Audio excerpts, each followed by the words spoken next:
おはようございます。俊也です。今日のスーパーセブン名車再生は、前回車を磨くのに時間をかけすぎちゃって仕上げることができなかったので、今回こそは車を仕上げていきたいと思います。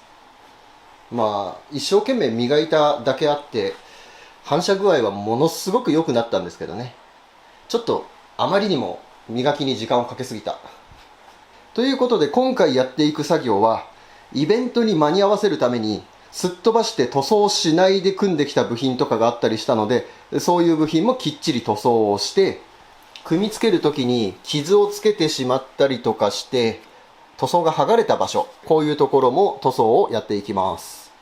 他にも手直しして組み直ししなきゃいけない場所とかあったりもするので、細かいところを直して車をきっちりと仕上げたいと思います。パッと見はすごく綺麗なんですけど、自分の中でね、まだ仕上げきれてないというか、中途半端に作業終わっちゃったから、すっきりしないからね、きっちりと仕上げたいと思います。それじゃあまずは足回り、アームの塗装からやっていきます。組み付ける時にね、工具かけたりする場所が傷ついて塗装剥がれてたりしてたんで、イベント並べるためにもう即席でちょっと傷隠ししたかったから、マッキーでね、色を塗ったりしてごまかしてました。このままだと見た目が良くないから塗装をして綺麗にしていきたいと思います。で、ボディの磨きをやったりとかしてコンパウンドが飛び散ってたりとか、あとこのマッキーの跡とかね、これも綺麗に一回落としたいので、シリコンオフで拭いて一回綺麗にしてからマスキングして、ペーパーで傷つけて下地処理やって塗装の準備をやっていきたいと思います。とりあえずシリコンオフで脱脂します。マッキーはシリコンオフで拭けばね、簡単に落ちます。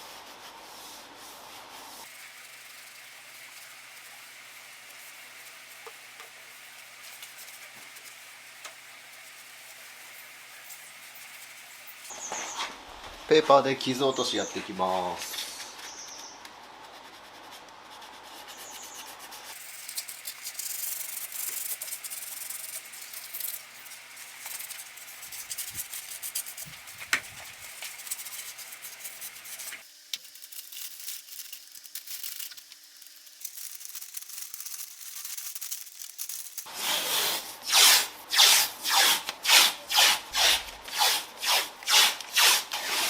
マスキング終わりました。今回足回りだけじゃなくて、こっちのガラスの取り付け部分も一緒に塗装しちゃいます。もともとはね、ここにミラーがついてて、その台座がここにあったんですけど、ここがね、ちょっと傷ついてたりとか、ネジの頭が塗装剥げてたりとかして、あんまり見た目良くなかったから、こっちも一緒に塗装をしてしまいます。反対側も同じ状態です。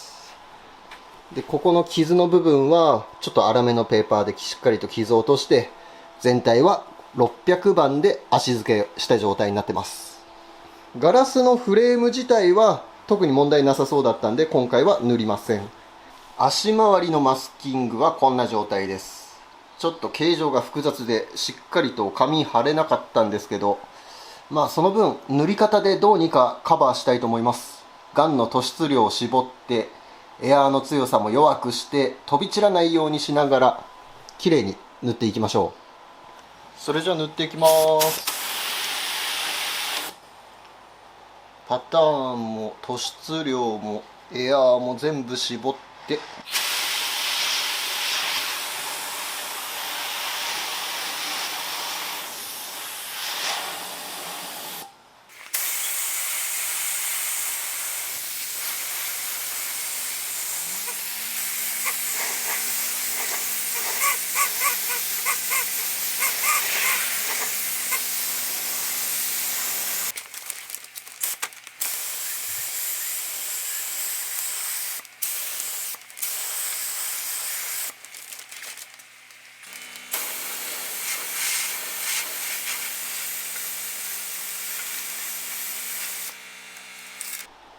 ガラスの取り付け部分綺麗になりました。ミラーもつけちゃいました。雰囲気的にはこんな風になりました。いいね。やっぱりこういう細かいところが綺麗になっていくとかっこいい。足回りはこう。ほら、ここのスパナーをかけて塗装が剥がれてた部分とかもこんな風に綺麗に、アームの上側も取り付ける時に引っ掛けて傷つけたんですけど、これも綺麗になりました。よっしゃ。そしたら次、ワイパー。これも塗装していきます。これ剥がれてね、ちょっとみすぼらしいんですよ。こんな感じ。ブレードの方は新品に交換したから綺麗なんですよね。ブレードの方は何も作業しなくていいけど、アームの方はみすぼらしいからこっち側だけ塗装しちゃいます。まずは塗装剥がしから。今回塗装剥がしに使うのはこれ、サンドブラスト。新しい設備購入したんで、これでワイパーの塗装剥がしやっていきます。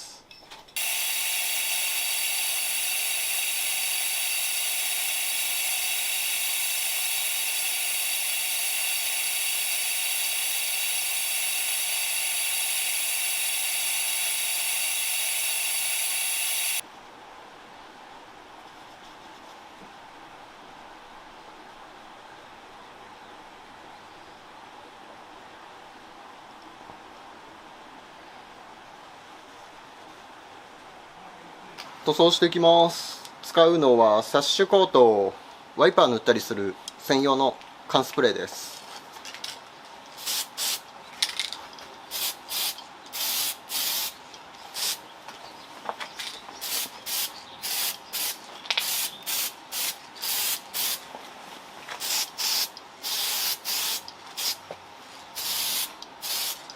ワイパーの取り付けベースも塗装しちゃいます。これは PP バンパースプレー。これ使って塗装していきます。これね、密着論とかもいらない PP 用のスプレーだからこのまま塗装できます。で、足付けと脱脂も終わってるので、もうこのまま塗るだけ。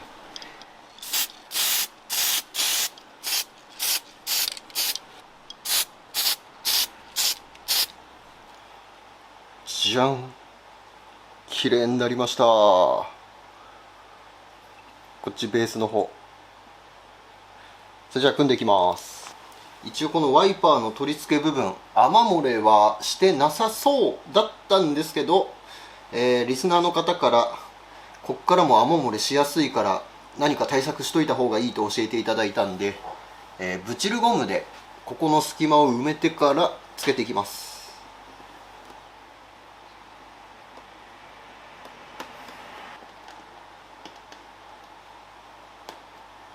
こんな風にブチルゴムをこう周りにつけといて、で上からカバーをかぶせる。後々外すの大変になっちゃうかもしれないけど、中途半端にやってまた持ってきたって何回も同じこと繰り返すぐらいだったら、一発でビシッと仕上げた方がいいような気がする。あとこんなとこそうそう外すような場所じゃないしね、外す時の手間はあんまり考えなくてもいいような気がする。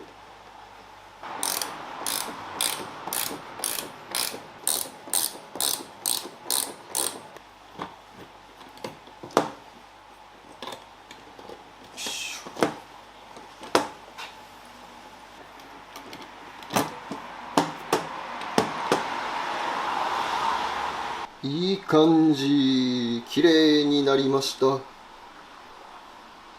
よきよき。根元のところのブチルゴム若干はみ出してたんですけど、それはね、引っ張ってはみ出してた分処理したから綺麗になりました。これで室内水入ることはないと思います。ここのスカットル止めてるところのこのリベット、これボディ組み付けるとき自分が手持ちにあった汎用のリベットで止めたんですよ。でこうよーく見るとこの際の部分がこう丸く跡ついてるの分かりますか？本来こういうね、頭のでかいリベットが専用部品であったみたいで、ちょっとね見た目が良くないから、このリベットをこっちのリベットに交換します。このちっちゃいやつのままでも性能としては別にちゃんと止められてるから問題ないと思うんですけど、見た目がね、やっぱり見た目が気になるのでちゃんとしたやつに変えます。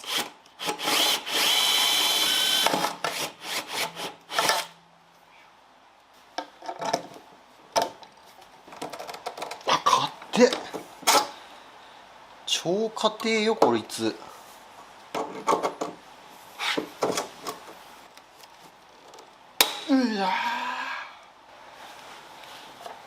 いい感じに止まった。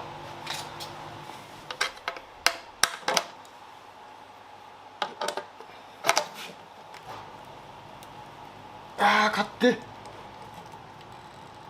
いしょ。あとここのエッジ保護のためのモール、これつけるの忘れてたんで、これもつけちゃいましょう。ガーンって頭ぶって怪我しても嫌ですからね。車検の時突っ込まれはしなかったけど、なんか怪しい気はするんだよな、ここ本来。突起物扱いって言われてもおかしくない気はするから。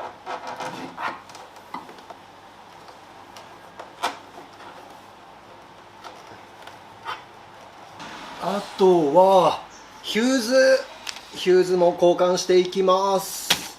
別に切れてはいないんですけど、なんて言ったって27年前、8年前、28年前のヒューズですからね。ちょっと怖い。いつ切れるか不安。あとね、外車じゃないですか。そんな高い部品でもないし、一応変えておこうかなっていう感じです。やっぱり海外もんはちょっと怖いからね。これ全部変えちゃいます。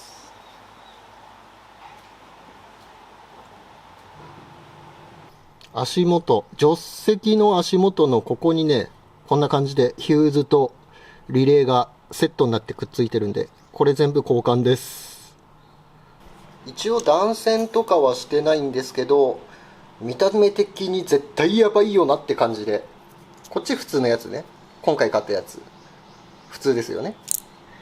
これ今外したやつ、もうね、こうやってほらカバーがね割れてるんですよ。はまってたから蓋取れてなかったもののみたいな。みんなヒューズがこんな感じになっちゃってたんで、一応これでも切れてはいないんですよ。切れてはいないんだけど、みんなこんな感じだったから、安全のために変えます。万が一これね、走ってる最中に蓋外れて何かと接触しちゃったらって思うと怖いから。全て交換終わりました。外したヒューズはこちらです。こうやってね、割れてるやつとか、もうみんなね、意外とそういう感じ。このヒューズもそう。もう若干蓋が外れかけてる。今すぐダメになるわけじゃないけど、不安がつきまとうからね。そんな高い部品じゃないし、交換しといて損はないと思います。車両側はこんな感じです。でね、この車側ね、予備のヒューズをしまっておくスペースがないんですよね。なので、一応こんな感じで、パケに入れて、で、車に積んでおきます。いつ、どこでヒューズが切れるかわかんないからね。切れてもいいように予備として車積んでおきます。国産車だとね、ここにヒューズしまうための蓋があったりするんですけどね。この車はなかったです。あとヘッドレスト、これね、僕逆向きに組んでたんですね。ヘッドレストの向きが逆だから、この中のバーがこう背もたれをこう押し上げるような感じですごく乗り心地悪くて、結構前の動画でね、視聴者の方に教えてもらってて直そうと思ってたんですけど、これね、ちゃんとした向きでつけようとするとこっちのロールバーが邪魔になってつけれなかったんで、これから直していきたいと思います。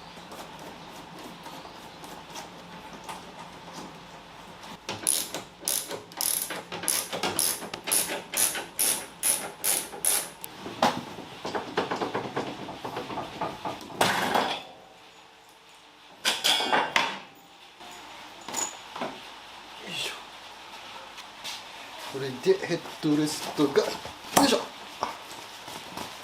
いしょ。これヘッドレストのほら、ここのアームがこっち曲がってるんですよ、こっちに。これが背中を押しちゃう。ああ、よくなった。最初に気づけよって話。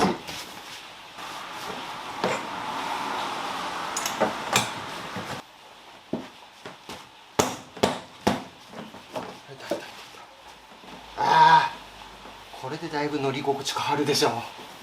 背中の圧迫がなくなるもん。なんてことはない作業を永遠と後回しにする僕。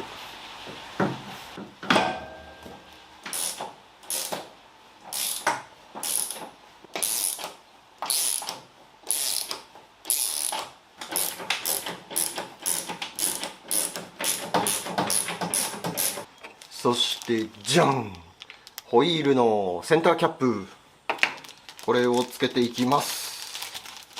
純正のやつね、めっちゃ高かったんですよ。これ1個6000円とか7000円とか、めちゃくちゃ高くて、で仕方なく汎用品買って、でホイール塗った時の色で塗装しました。でキャップの真ん中につくバッジだけ、これだけ純正品買いました。これはね、安いんですよ。1個1500円ぐらいだから。これをこの汎用品のやつに貼っつけてホイールに取り付けます。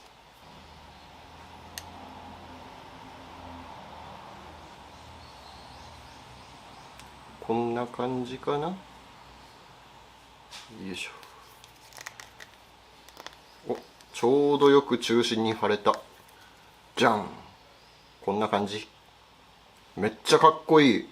ちなみにこの汎用品のやつ、側塗装する前にちゃんとここの内径が合ってるかとか、ホイールにはめて外れてこないかとか、ちゃんと事前にチェックしてから塗装しました。ちゃんとはまるのはね、確認済みです。でホイール塗ったのと全く同じ色で塗装したから、ホイールにつけても違和感は出ないと思います。結構ね、純正品でも色違ったりしますからね。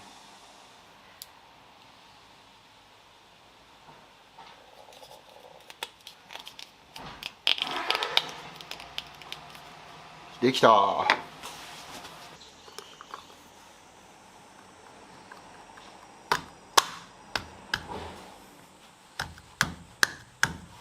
オッケー。ホイールの色と全く同じだから違和感全然ないです。純正品だね。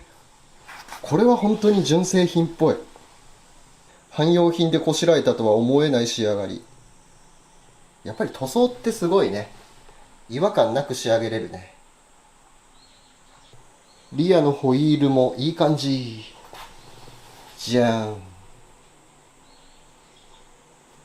あとステッカー、新しいのができました。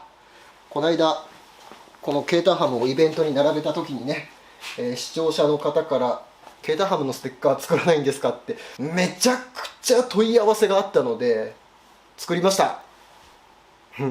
今回ねちょっと違います、いつものステッカーと。真ん中はね車の色で、この周りの黄色はケータハムロータスのバッジがねこういうカラーリングだったから、それをイメージしてこんな風にしてみました。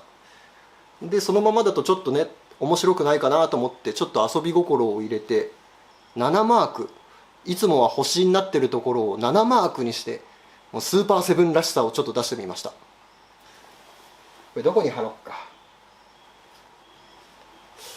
ボディに貼ったら後で磨くの大変そう。でも塗装面、いやフェンダーはないよね。ホロー、いやビニールがボロボロになっちゃいそうだけど、そもそもホロ外して走っちゃったらステッカーが見えなくなるもんね。こっちだね。あとあとボディ磨くのは大変になるかもしれないけど、よし OK。 これでうちの車になりました。よいしょ。あ、そう23日のイベント、新しいステッカー販売しますんで、ぜひ皆さん買ってください。今回ね今までの教訓を生かして発注枚数めちゃくちゃ少なくしてます。だから在庫なくなったらそれっきりなんですけど、はい、よろしくお願いします。よきよき、いい感じじゃないですか。右側の給油口とバランスが取れたんじゃない？そんなことない？こうなってこういう感じ。あら、意外といいんじゃない？この色のバランスがスーパーセブンらしい感じがあっていいね。いいね。よっしゃ。そしてこっちにも貼っておくと。僕のステッカーコレクション、どっちがいいかな。チャレ肉とトヨちゃんでしょ。うちのここでいっか。いいか。ハムここ。よいしょ。よし、ケータハム。ということで、これにてスーパーセブン完成でございます。なんだかんだ7ヶ月ぐらい作業やってたのかな。塗るところ少ない割には結構時間かかりましたね。これ外装も塗装しようとしたらやっぱ1年ぐらい作業かかってたのかな。意外とアルミのボディ磨くのに時間かけすぎちゃったりとかしたから、それが余計に時間かかったのかもしれない。あとキャブレターのセッティングね、変なところでつまずいたりしたからね。まあそれでもこの車ちゃんと仕上げることができてよかったです。最初手つけた時どうなるかと思ったけど、インチネジとミリネジとあっちこっちごちゃ混ぜな状態で、道具一つ選ぶのも大変だったし、部品発注かけるのも大変だったし、パーツリストなんていうもの一切ないしね。まあそれでもどうにか車仕上げることができてよかった。一応自分の中で合格点は言ったから OK だね。あとは、まあ、この車普段使いして乗りながらちょっとここがちょっと使い勝手悪いなっていうところはアフターパーツで対策したりとか、あとメンテナンスでここ消耗品だから交換しなきゃいけないとか、そういうのはサブチャンネルになるかな。インプもジムニーもそういう感じで結構ね、完成してからが地味に続いてますんで、この車の続きが気になる、今後どういう風に進化していくのか気になるという方はぜひサブチャンネルの方も登録よろしくお願いします。そしてこれでケータハムが作業終了になりましたので、次回から新シリーズがスタートします。さあ何やるかまだ公表してないんですけども、もう車は仕入れてあるし、コメント欄でちらほら、次これでしょみたいなコメント来てて、何人かね当たってる人いたんですよ。よくボディカバーかかってこの形状で当てれるなと思うんですけど、まあそんな感じなので、新シリーズ見逃さないように、このメインチャンネルも登録ねよろしくお願いいたします。最後までご視聴ありがとうございました。また次回もご覧ください。バイ。